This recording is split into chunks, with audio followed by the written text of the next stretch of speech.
자, 어서 들어오세요, 여러분들.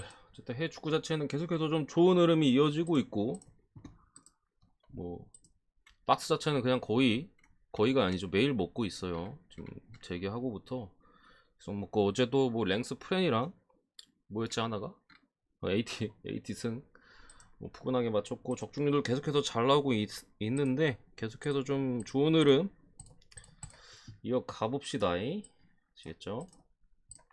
가봅시다. 헤타페 대 마요르카, 이강인의 마요르카와 헤타페와의 맞대결인데, 이거를 사실 뭐 분석을 쪽으로 풀기에는 일단 헤타페는 안 좋아요. 뭐 여러 뭐 사이드백 자원들도 이번 시즌 들어오면서 여러 미적 시장에 이탈했고, 그러니까 임대가 많았거든요. 지난 시즌 쉽게 갈게요. 지난 시즌 헤타페가 임대 자원들이 되게 많았는데, 그 자원들이 뭐 대부분 다 복귀하고, 그나마 뭐 엄청 잘했던 사이드백 자원은 팔려가고 하는 과정에서도 팀이 많이 좀 달라지는 부분에 있어서 시작부터 상당히 좀 고전하는 그림으로 가고 있고요. 마요르카 같은 경우는 팀 컬러 자체가 확실하죠. 아무래도 이강인이 있다 보니까 여러분들도 뭐 경기를 그래도 보셨을 텐데, 일단 뒤쪽을 탄탄하게 하고 전방은 그냥 이강인 무리키한테 맡깁니다. 그러면서 이제 뭐 미드필더 한둘 정도나 사이드 쪽에 조금씩 가담해 주면서 결국 뒤쪽에 어느 정도 일정 수 이상을 무조건 확보를 하다 보니까 상대의 역습이나 지공 시에 수비가 사실 뭐 좋다기보다는 시스템 자체가 숫자가 많으니까, 일단은 역습이나 이런 것들에서 조금 덜 취약하면서 수비적으로 상당히 긍정적이고, 전방에서 이제 무리키의 한방 뚝배기든 뭐 발밑도 나쁘진 않은 선수니까 거기에 뭐 이강인의 번뜩임, 이런 것들로 지금 꽤나 좋은 성적을 거두고 있어요. 제가 뭐 옛날에 누가 있었더라, 뭐 마요르카 주포 있었는데 그때 당시 빼고는 가장 최근 마요르카 사이즈에서는 지금 상당히 성적이 괜찮은 것 같아요. 패배한 경기들도 다 강팀이야. 베티스한테 홈에서 2대1로 이거 상당히 아쉽게 졌죠. 이거 마요르카 엄청 잘했는데 레알 원정에서 개털렸고요. 바르셀로나 상대로도 엄청 잘했죠. 홈에서 1대0으로 패배하긴 했습니다만 세비야한테 좀 너무 아쉽게 일격을 맞았고, 소시에다드한테도 1대0. 나머지 팀들한테는 이제 진 적이 없어요. 이제 마루카 올 시즌 패배한 경기는 전체적으로 다 강팀한테만 패배를 했었던 사이즈에다가 뭐 헤타페가 안 좋은 부분들, 또 이강인 같은 경우 특히나 월드컵에서 폼을 한껏 끌어올렸고, 마요르카가 이제 중간에 부상자들 뭐 마페오나 뭐 요런 좀 수비 쪽 자원들이나 뭐 미드필더 쪽에서도 뭐 바바 같은 애들이 이번 시즌 부상으로 좀 고생하고 여러 부분이 있었는데, 좀 그래도 많이 돌아왔다라는 점. 뭐 수비 쪽에 발리엔트나 뭐 요 정도, 호세가야 뭐 요 정도 이제 좀 그거 한 것 같은데, 푸넨 정도는 해줄 수 있다고 생각을 하고요. 어쨌든 상대 전적에서 상당히 열세인 포지션은 맞으나 두 팀의 이번 시즌 행보를 감안하면은 하나 정도는 이렇게 따라가는 느낌의 결과가 나오지 않을까 생각을 합니다. 마요르카 뭐 역배 가능성도 있다고 생각하고요. 프렌 이렇게 보도록 하겠습니다. 마요르카 프렌. 오노바는 패스.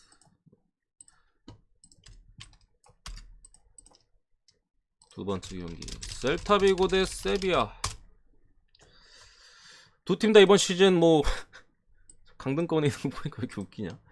뭐 셀타 같은 경우도 여러 자원들 이름이 갑자기 기억 안 나는데, 소시에다도 이제 한 놈 팔려갔잖아요.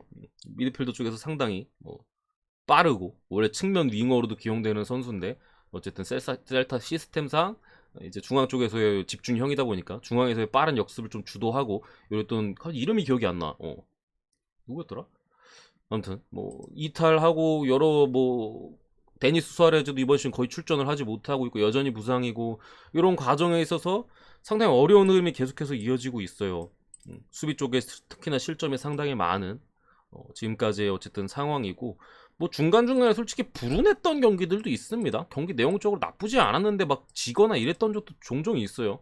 살짝은 좀 그런 상황이고, 세비야는 뭐 이타자들도 많았고 선수단이 전체적으로 강하지도 않아요. 뭐 수비 쪽 자원들 뭐 원투펀치 쿤데랑 또 이제 에스턴 빌라 가서 못 나오고 있는 그 심장 누구야, 디오고 카르로스, 이런 애들 다 빠진 데다가 기존에 있는 선수들도 너무 나이가 많이 찼고 상당히 좀 고전하고 있는 시즌에서 로페테기 감독이 이제 여기서 잘리고 울버햄튼으로 넘어가고, 이제 산파울리 감독이 중간에 부임을 했는데 그 이후로도 좀처럼 나아지지 않고 있어 성적이. 그냥 선수단 자체가 여기는 제가 볼 때 1월 이적 시장에 돈 좀 안 쓰면 힘들 것 같은데 어쨌든 상당히 고전하고 있는 흐름에서 오늘 경기도 세비야가 상당히 어려워 보입니다. 일단 라키티치 출전 정지로 빠지고요. 사이드백 쪽에 몬티엘 출전 정지로 빠지고. 근데 몬티엘을 뭐 뛸 수 있어도 못 나오지 않을까? 그리고 중앙 수비 쪽에 가뜩이나 중앙 수비 쪽에 이탈도 있고 세비야가 막 마르칸 같은 애들 데려오고 막 밑에서 끌어올리고 뭐 지랄 별 지랄을 다 하고 있는데 니안주 출전 정지로 또 빠지고요. 레킥 수비 쪽에 또 빠지고요. 파푸 고메즈 아르헨티나라 빠지는 것 같고요. 알리안드로 고메즈도 오늘 좀 출전이 힘들어 보이고 미드필더 쪽에 지금 누수가 너무 많아. 다 중요한 선수들이 하나같이. 레킥이야 뭐 그렇다 치더라도 어쨌든 백업 자원도 이렇게 빠져 있으니까 그런 흐름에서 저는 당장의 세비야는 전혀 믿음이 안 갑니다. 이번 시즌 제가 라리가 프리뷰 시즌 개막하기 전에 올린 것도 그랬잖아. 그때도 말씀드렸잖아요. 계속 강조했잖아. 초반에 세비야 절대 가지 말라고. 세비야는 무조건 반대 찍거나 무승부 찍어서 득을 보라고 그런 식으로 말씀드렸잖아요. 지금 뭐 증명하고 있고 아직까지도 믿을 만한 사이즈가 아닌 부분이 있고요. 셀타가 그래도 전력적으로 지금 세비야보다는 많은 그런 것들을 자원들이 부상이나 이런 것들이 확실히 덜한 상황에서 잡아볼만 하다고 생각합니다. 오노바 같은 경우에는 개인적으로는 언더에 대한 배당 메리트를 못 느꼈어요. 어쨌든 셀타도 수비적인 실점이 많고 세비야도 이번 시즌 뭐 이탈자들 포함해가지고 오늘 경기 결정하는 선수들도 많고 특히나 양 팀의 상황적인 부분을 좀 고려한다면은 둘 다 이겨야 되거든요. 이제는 이겨야 돼. 실점을 하더라도 어쩔 수 없이 또 공격 쪽에서의 작업이나 이런 것들을 할 수밖에 없어요. 그런 부분 감안했을 때 그래도 오바가 낫지 않을까 이렇게 생각합니다. 아시겠죠? 세 번째 카디스 대 알메리아. 똥대 똥끼리 만났습니다. 알메리아 같은 경우 어쨌든 2부에 올라와가지고 그래도 뭐 밑바닥에 있지는 않은 5승이나 챙겼는데 원정은 개똥이에요. 이게 왜 원정이 개똥이냐? 붙는 상대팀을 보면은 좀 느낌이 옵니다. 바르셀로나한테 가장 최근에 2대0으로 졌고요. 원정에서 계속 원정만 말씀드릴게요. 비아레알한테 2대1로 졌고요. 베티스한테 3대1로 졌고요. 빌바오한테 4대0으로 졌고요. 이번 시즌 상당히 그래도 긍정적인 부분이 많은 마요르카 1대0, 바이돌리 1대0. 뭐 여기는 뭐 비교적 강팀이 아니니까 한 골차로 좀 아쉽게 졌었고 그 전에 엘체한테 1대1. 어쨌든 강팀이랑 너무 많이 만나가지고 뭐 성적이 안 좋은 것도 있고 그 전의 결과들을 보거나 뭐 경기력을 감안해도 원정에서 알마리아는 사실 득점력이 일단은 많이 떨어져요. 홈발이 좀 있거든요. 알마는 공격력 부분에서 차이가 일단은 많이 나고 그런 부분에서 조금은 갭을 메꾸기 위해서 일단은 겨울 이적 시장에 영입을 감행을 했어요. 루이스 수아레즈라고. 그 수아레즈 아니고 그 이빨 수아레즈 아니고요. 그 지난 시즌 그라나다에서 뛰었었고 뭐 강등되면서 이제 마르세유로 날아갔다가 마르세유도 뭐 딱히 뭐 자리나 이런 것들이 애매하니까 알메가 이제 겨울 이적 시장에 샀는데 못 나옵니다. 그러니까 계약은 끝났는데 선수 등록 자체가 1월 1일부터잖아요. 그렇기 때문에 아직 출전이 불가해요. 그런 시점에서 여전히 그런 원정에서의 득점 기복이나 이런 것들이 조금 우려스러운 현재 알메리아라고 보시면 될 것 같고요. 카디스 같은 경우 지금 문제점이 수비 쪽 자원들 칼라나 뭐 은바에 그리고 핵심인 추스트 뭐 이런 애들 좀 빠졌습니다. 측면 수비 쪽에 잘 도와도 오늘 없는 것 같고 알레오 출전 정지에다가 뭐 파리 같은 애들도 아마 수비 라인이 파리나 뭐 루이스 에르난데스 뭐 뽀백을 쓰니까 얘네 둘 정도 일단은 구성은 가능한 상황이긴 합니다만 그래도 주전 사이드백 빠져있고 수비적 자원들도 많이 빠져있는 부분에 대한 좀 우려점은 있어요. 물론 쟤네 둘 나와도 막 경기가 막 개판이 되거나 막 그 정도 사이즈까지는 아닙니다. 어느 정도 뭐 이렇게 사이즈가 있고 카디스도 올 시즌에 어쨌든 보강을 벌써 일찌감치 하고 있는데 뭐 오른쪽 백 자원이 이제 임대 복귀를 하는데 말씀드렸듯이 이제 이적 시장이 안 열렸기 때문에 출전이 불가하고 또 잘츠부르크 로테이션 미드필더 한 명 사왔어요. 뭐 그런 부분이 있는데 좋아 보인다고는 안 했는데 좋아 보인다고는 안 했는데 왜 그러세요? 좋아 보인다고 안 했어 나 그렇게 본다고 했지. 어쨌든 간에 두 팀 간에 또 중요하게 볼 부분은 상성이에요. 상성. 둘이 이제 또 2부 리그 시절도 좀 길었었고 이런 과정에 있어서 데이터가 많지는 않아요. 뭐 둘 중에 한 명이 뭐 2부에 있거나 뭐 3부로 내려가거나 했던 부분이 있어서 한 2003년치부터 데이터를 끌어오면은 카디스가 알메리아 상대로 10승 4무 1패입니다. 요건 일단은 최근 전적이고 역대로 좀 끌어오면은 2003년 거부터 세군다 시절부터 끌어오면은 10승 4무 1패예요. 카디스가. 알메한테 한 번 졌어요. 여태까지. 홈에서는 6승 2무. 그러니까 데이터 자체는 뭐 매 시즌 만난 건 분명히 아닙니다. 10승 4무면 얼마 안 되잖아요. 1패면은. 몇 경기가 안 되잖아요. 뭐 03, 04, 05, 06 뭐 그 다음에 뭐 2010년대로 훌쩍 넘어가요. 뭐 10년 동안 만난 적도 없어.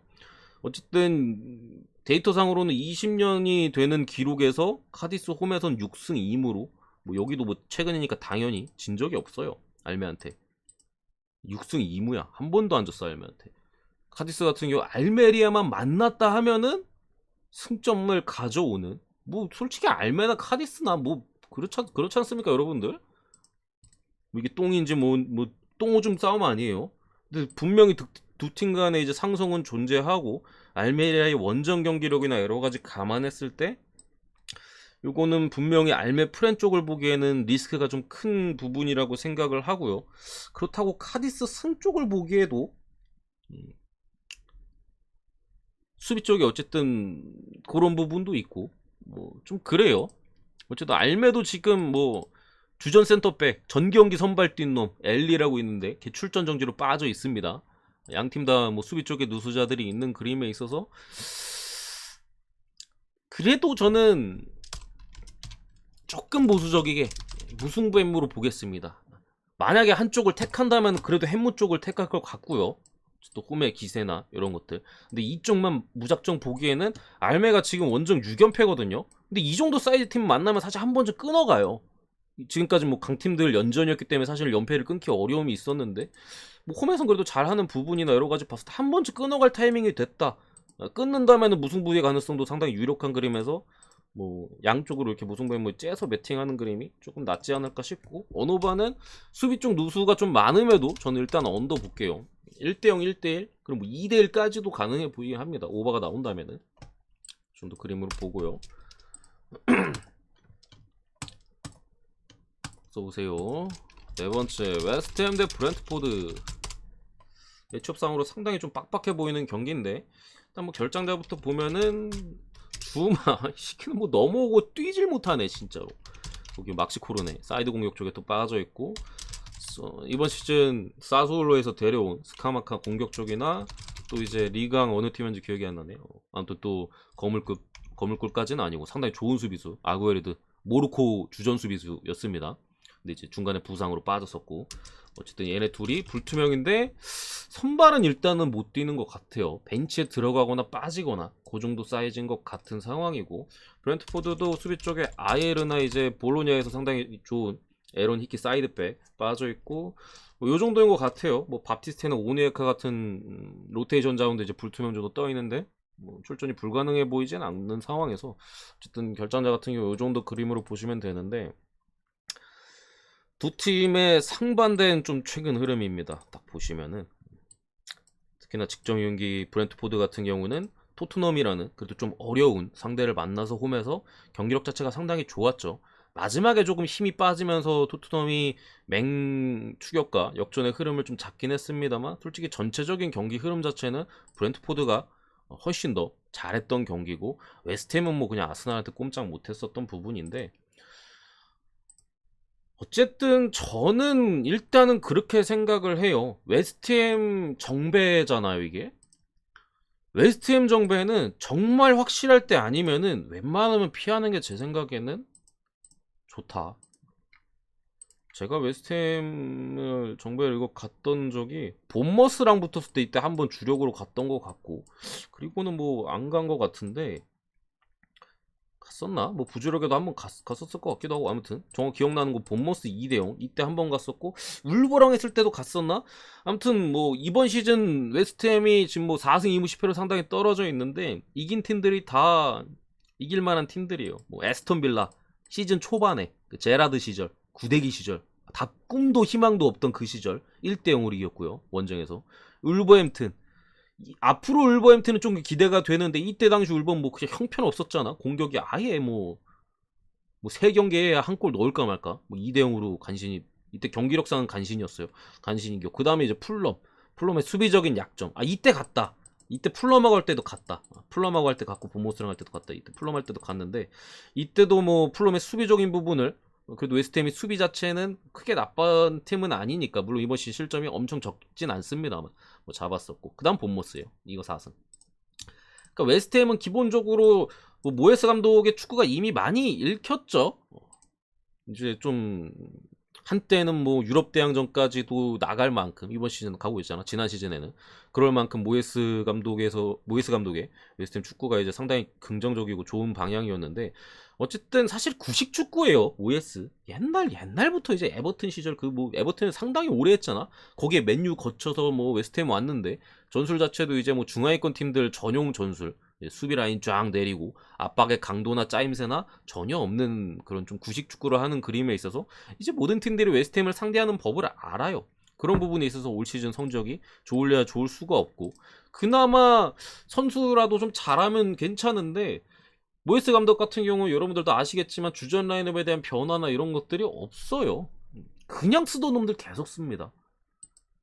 중간에 이제 물이 고여서 썩으면 갈아줘야 되는 게 세상의 이치인 법인데 뭐 특히나 미드필더 쪽에 이제 수책 같은 애들 더럽게 못하거든요. 요즘 옛날엔 잘했어. 지난 시즌만 해도 펄펄 날다가 이번 시즌 엔진이 고갈됐는지 수비적으로도 상당히 저조하고 그러다 보니까 옆에 데클란 라이스 같은 애 이제 뿌려주고 그 옆에 보좌관이 있어야 되는데 보좌관이 뭐 보좌관이 아니라 뭐 옆집 개만도 못하니까 전방에서도 안토니오가 이번 시즌 폼이 거의 마탱이가 간 상황에서 영입한 스카마카가 아직까지도 제대로 적응하지 못했고 부상으로 뭐 나오지도 못할 것 같은데 그런 흐름에서 웨스트햄 정배는 확실할 때 아니면 그냥 무조건 반대 보는 게 좋습니다. 브렌트포드 같은 경우에는 어쨌든 지금 현 감독 체제에서 압박의 레벨이나 이런 것들이 상당히 나쁘지 않고 특히나 전방에 또 이름이 갑자기 기억이 안 나네. 배팅 혐의 걸려있는 너 누구야? 아이반 토니 같은 이제 확실한 자원을 바탕으로 공격의 빈도수는 뭐 그렇게 많지 않을지언정 꽤나 날카로운 카운터나 공격 작업들을 많이 보여주거든요. 순도 높은 박스 안에서의 슈팅 기회들이나 이런 것들을 종종 잘 만드는 팀으로서 결국에 브렌트포드가 그래도 웨스트햄 상대로 뭐 한 골 정도 최소 한 골 이상의 득점 기대치가 있다고 봤을 때 웨스트햄이 브렌트포드 상대로 과연 몇 골이나 2골 이상을 뽑아줄 수 있을까라는 의문이 일단 들어요. 그런 부분에 있어서 일단 승을 갈 바에는 저는 차라리 햄물을 찍겠다라는 마인드고요. 프렌 봅니다.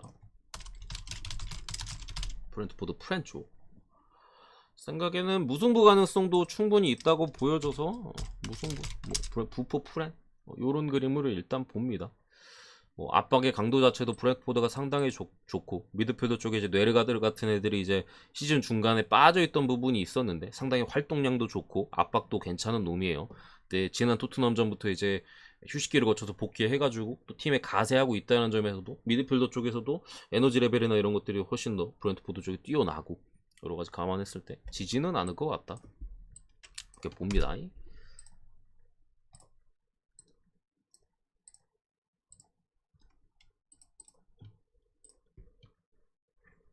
덕분이 왜 하품을 해? 하품이야 저거 아니면 뭐 우는 거야?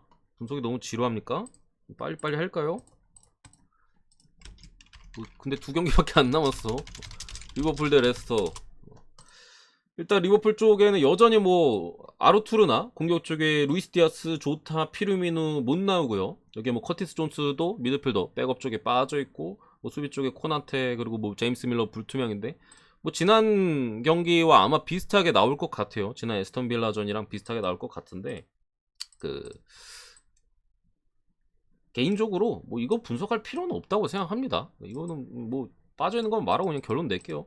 레스터 제임스 저스틴 사이드백 쪽 빠져있고 뭐 히카르도 페레라 빠져있고 미드필더 쪽에 프레시나 제임스 메디슨도 못 나옵니다. 오늘 메디슨도 못 나오고 뭐 수비 쪽에 에반스까지도 몸 상태가 안 좋은 그림에서 게임 안 된다고 그냥 쉽게 말씀드리면 게임이 안 된다고 생각해요. 이게 매치는 게임이 안 돼요. 이거는 분명히 리버풀의 걱정거리는 지금 후방이에요.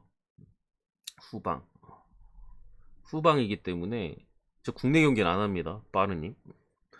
후방인 부분에 있어서 실점에 대한 부분은 좀 열어둬야 될 것 같은데, 일단 메디슨이 빠져 있어가지고 조금 혹시나 뭐 무실점을 할 수도 있겠다. 사실 리버풀 경기 제가 뭐 웬만한 팀이랑 붙어도 무실점은 예상 안 하거든요. 근데 오늘은 뭐 메디슨 없는 레스터 무실점의 뭐 가능성도 좀 열어둬야겠는 그런 느낌이 조금 있어서 그래도 오바를 보긴 합니다만 오바보단 마인이 좀 낫지 않을까라는 입장이에요.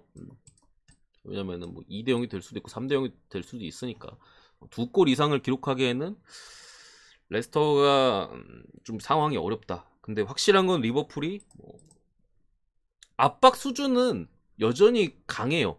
아니, 압박의 강도는 여전히 강한데 선수들의 어떤 경합이나 이런 것들이 미드필더 쪽에서 많이 떨어져 있다 보니까 압박이 이렇게 강한 팀 치고 이렇게 수비를 못하는 팀은 전 세계에 한 팀도 없어요. 리버풀과 동일한 압박의 강도를 보여주는 팀들 쫙 나열하잖아요. 리버풀이 압도적으로 수비가 구대기야. 그렇기 때문에 언제든지 실점에 대한 부분은 분명히 열어줘야 된다 라고 봅니다. 뭐 강하고 자시고 지금 레스턴 팀이 아닙니다.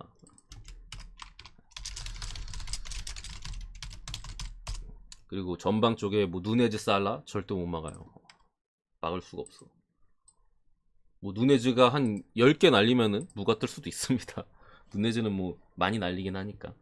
뭐 그런 부분이고, 마지막 경기 레알 마드리드 대 이제 바야돌리드인데 뭐 우승 경쟁을 바르셀로나랑 하고 있는 레알에다가 뭐 바야돌리드 이렇게 붙었는데 제가 그래도 바로 그래도 좀 빨리 갈게요. 말씀드리고 싶은 부분은 지금 원정 레알 정배 찍기 제일 안 좋은 타이밍이에요. 여러분들도 이거 배당 보자마자 누구나 이 레알의 1.45배당 진짜 침이 안 나올 수가 없어요. 보자마자 그냥 침 질질 맛있겠는데 뭐랑 엮지? 라고 생각하신 분들도 계실 거고, 분명히 가장 안 좋은 타이밍이야. 이게 뭐 안 들어온다 그 자식을 떠나서 가장 위험한 타이밍입니다 지금이. 그러니까 쉽게 말씀드리면 레알 마드리드의 거의 대부분의 선수들이 월드컵 이후에 조금 페이스가 걱정이 되는 흐름이에요. 비니시우스 브라질 8강 탈락했죠.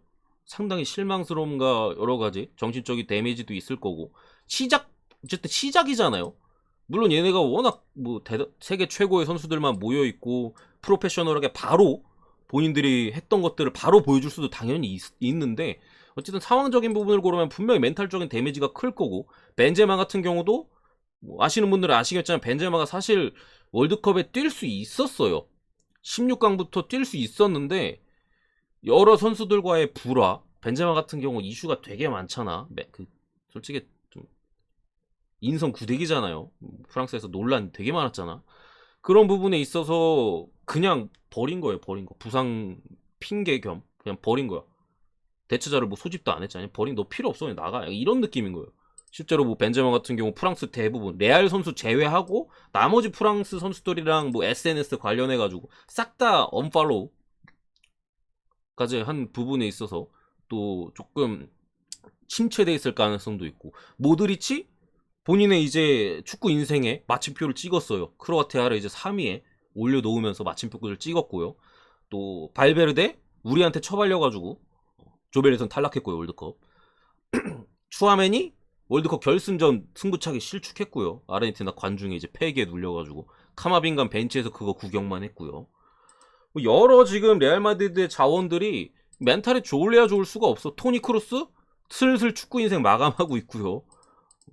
추가로 오늘 경기 어쨌든 카마빈가나 추아메니 그리고 또 루카 모드리치가 훈련에 제대로 참여가 안 돼가지고 미드필더 라인이 이렇게 나온다고 해요. 이제 백업 쪽에 세바요스나 뭐 발베르데, 뭐 토니 크루스, 뭐 이 두 선수 같은 경우 뭐 주전 로테이션급, 뭐 거의 주전이라고 봐도 뭐 무방합니다만, 어쨌든 잘해주고 있던 뭐 추아멘이나 축신 모드리치 같은 애들은 벤치 스타트일 가능성이 상당히 높은 지금 흐름이고, 바이돌드 같은 경우도 뭐 누수가 아예 없는 건 아니에요. 야미크라고 이제 모로코 센터백, 뭐 얘도 오늘 출전이 좀 불가능한 것 같고, 기타 불투명자들이 좀 많아. 근데 나오는지 안 나오는지 모르겠어요. 불투명자들이 좀 많거든요. 수비 쪽에 뭐 주전들이나 뭐 좀 불투명자들이 많은데 출전 여부를 일단 잘 모르겠어요. 어쨌든 요런 부분 감안을 한다면은 저는 이 경기는 지금 바이오돌리드가 홈파를 그래도 충분히 받고 홈에서 여러 강팀들을 상대로 이미 좀 많이 비벼왔어요. 전적만 하더라도